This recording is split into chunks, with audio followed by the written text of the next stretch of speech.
So spinning there in this vibrational reality is a full version of everything you want. All the money, all the bodily conditions, all the feelings in relationships that you want, all of the material objects, everything is queued up vibrationally. And don't scoff at that, because everything that is manifested, including your Earth spinning in its orbit, spun in a vibrational reality first. The difference is, once you are here on this earth, putting things into your vortex, the amount of time that it takes in your physical earth terms between not showing up in your experience and showing up in your experience is no time. When you become a match to the vibrational vortex and all of those cooperative components that have been assembled, when you become a vibrational match to that, it is instantaneous. In the moment that you stop the resistance, the trail lights up. Now, we want you to understand that as creators, the lighted up trail is what you're looking for. You really don't want the instant manifestation. Can you imagine the absence of satisfaction that a sculptor would have if in the moment he touched the clay, it just became the statue? There's a clump, there's a clump, there's a clump, there's a clump, there's a clump. He wants to mold it. He wants to let it evolve. He wants to discover it. He wants to be part of it. And so do you. So when you get into the vortex, we're not saying that you will have an instant manifestation of what you want, although sometimes it seems that fast to you in relative terms. What we are saying is, when you get into the vortex, the trail lights up, your feeling of empowerment ensues, and the details begin to unfold as you follow the path and let your creative mind take you blissfully on the path of becoming that you've set into motion even before you stepped foot into this physical body. Creating is so delicious, and it's what we all are. And you came into these bodies intending to sift through the contrast in order to discover more desire. Sometimes as physical beings, you think you're here to struggle your way to success, and we say that cannot be. You can struggle your way into asking. You can suffer your way into knowing that you don't want that and that you want something else. And it's an interesting thing, because when you know what you don't want, an equivalent, equal, counter desire is always born. So this vortex of creation that you have put into motion is filled with the culmination of what life has caused you to create in your asking as you sifted through contrast. Ooh, wasn't that beautifully said? This vortex is full of the vibrational equivalent of the asking that your physical experience has inspired through the sifting of the contrast that you've discovered along your way. You've created a vibrational reality that you hold ownership to, that stands in readiness for you, that waits for you eternally. We think you should get it now, however. We don't think that you should wait anymore.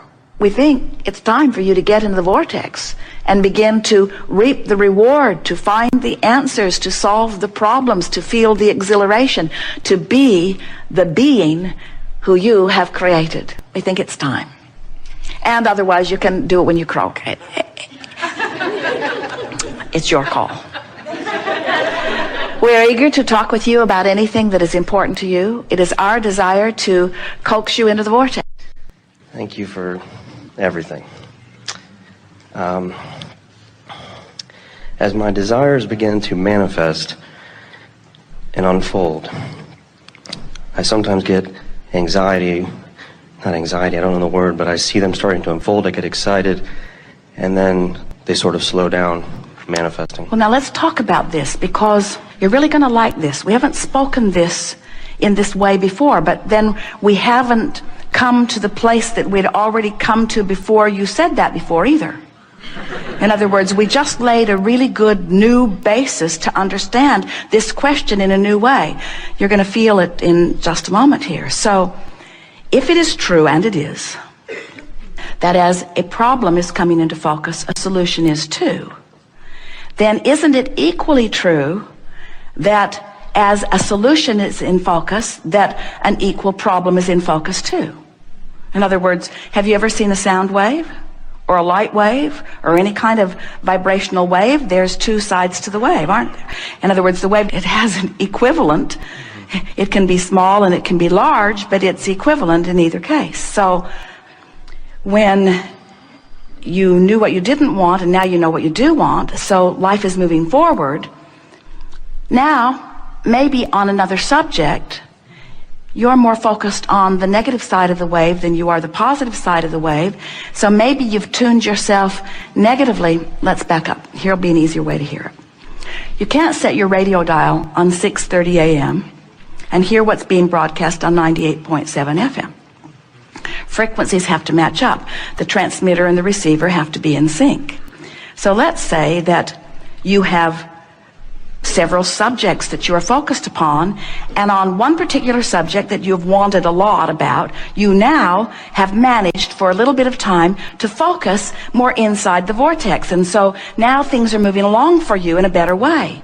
But because you're not really yet completely at one with maintaining your inside the vortex vibration, occasionally you slip off into another vibration. And when you do, you now have access to the other side, the not good feeling side of that wave. Doesn't that make sense to you? A lot of times people say, I'm afraid to let myself want something because I will be so disappointed if it doesn't come. Well, what that is that's an awareness that I want that and I don't want the opposite of it. But the fact that I really, really, really want it means I really, really, really don't want the opposite of it. And frankly, I was happier when I sort of wanted it and sort of didn't want the opposite of it. When I sort of wanted it, then I could be sloppy in my thinking and it wasn't painful. But now I really want it. When I'm sloppy with my thinking, it's painful. And that's what makes people say, I'm waiting for the other shoe to drop. As if it has to go bad. I just know it's going to go bad. It always goes bad for me. And we say, it depends on where you're focused. The potential for wondrous or awful things is yours in every moment. And it all depends on where you've trained yourself. So now, think of different people you know, or different segments of society that you know, and think about what their waves are like. In other words, there are some people that don't let themselves dream big ever because they don't want the other side of it. And there are people who dream so big, who are sloppy in their thinking, that live really awful things. Isn't it remarkable how many really, really famous people at what seems to be the top of their game crash and burn so badly? And doesn't it make sense to you now that you understand the wave? So then you say, okay, I sort of get this. And I've decided not to be a deliberate creator after all. I'm going to play it safer. I'm just going to want a little. And we say, we should have told you sooner, but you now know too much. You can't go back. Life is parlaying you into fantastic things, you see. So what we're really talking about here is you got to focus. You got to focus, because what's coming to you is coming in response to your allowance. And here's the thing that makes what we just said to you interesting and funny, but different than the way we were playing with it. And here's what we mean by this. You've already played your hand. You've already been living your life. You've already been asking and asking and asking and asking and asking and asking and asking. In other words, you've already put who you really are over here in this vortex of creation, and you really have no choice other than to get up to speed with who you are. So what you just said to us is, well, I've been letting myself get up to speed with who I am, but now I'm worried because I can't maintain it. And we say, you got to practice that. You'll crash and burn a few times, but all that'll do is make you more determined to focus until you'll reach the place where it will matter to you that you focus inside the vortex. Give us more. I don't have little desires. I have huge desires. Yes. So I see them starting to happen. And Yes. then I have friends and family start calling me and we're so excited, and can you give us an update? And I try to just stay away because I can feel their anxiety. Here's the thing. This will help you a lot. If anybody's having an anxiety, it's because they're looking for the manifestational evidence. And this is a really good idea for you to hold relative to where you're at. This is the precise piece that will soothe this for you. This vortex of creation, it's the vibrational foundation for all of the good that manifests. And when you have full view of it, that's when you feel utter faith, because that faith is knowledge in something not yet seen. And the reason you can't see it is because it's pre-manifested. But there is so much that is wonderful that is pre-manifested that you can feel. Did you get that? Now, for somebody outside the vortex, what they heard us just say was, you have to trust us, and we've just got a different version of the fairy tale for you. And so we can understand why from outside the vortex, skepticism and cynicism and pessimism would be something that you are feeling. But if you can accept the reality of this vortex of creation, and you can realize that when your friends and family and well-wishers are coming to you, you can't give them the evidence yet, but you can give them your emotional, vibrational version of it. And so what they're reaching for from you is your feeling of elation, your feeling of optimism, your feeling of knowing. Have you ever been part of something where there was a leader who knew even before there was manifestation, and that leader just knew so clearly that you knew too, and couldn't you ride the current of that knowing? And weren't there always those naysayers who couldn't see it and couldn't feel it, who were determined that it wasn't going to come to be? But because someone knew, and because you knew they knew, then you knew a little too?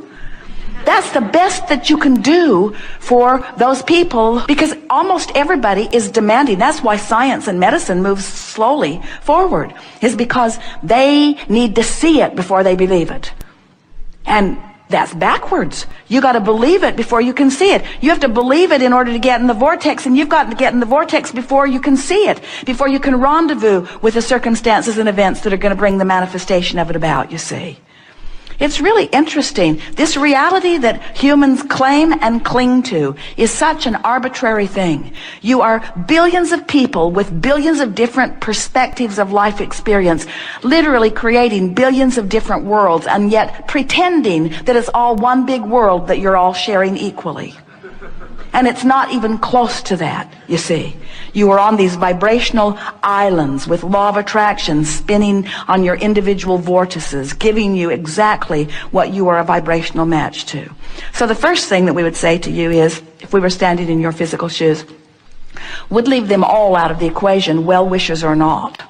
Because if you need to prove to them what they need to see, then they've got you focused outside the vortex, and that's why you feel a diminishment of your joy.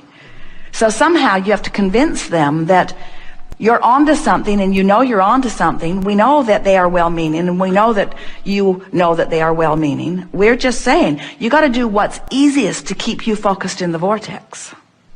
So if someone says, how you doing? You say, tuning my frequency. You say, well, how's it coming? Great, I feel great. What have you got to show for it?